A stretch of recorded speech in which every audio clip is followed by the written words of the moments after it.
Runaway Bride is a 1999 film directed by Gary Marshall. It's written by Sarah Parriott and Jocelyn McGibbon, and we have a cast including Julia Roberts as Maggie and Richard Gere as Ike Graham.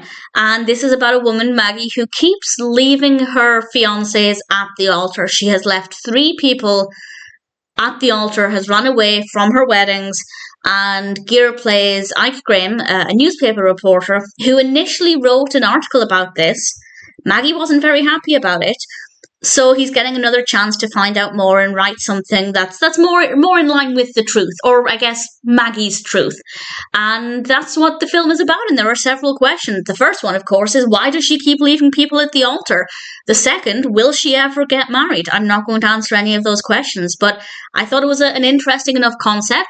The narrative itself, while I was interested to find out the answers to those questions, the specifics of the narrative maybe aren't the most interesting. The events throughout the film are maybe not the most engaging, but they're fine. There's nothing wrong with them.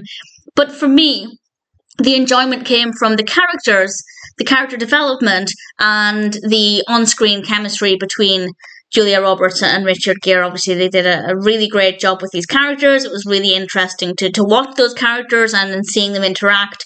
That's definitely something that I think worked really, really well. So the narrative is fine.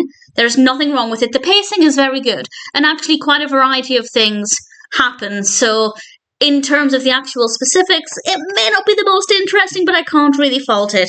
The characters, though, very well written, very fascinating, really great performances, both individually and together for our leads there. And ultimately, I thought it was quite a fun experience. It's quite sweet at times. It is a rom-com, and I wouldn't say it's the funniest, but there are moments. There are definitely moments.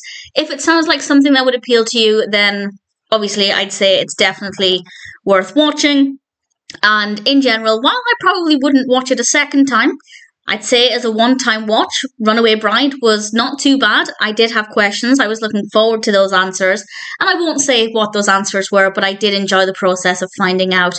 Runaway Bride, all things considered, is not a bad film.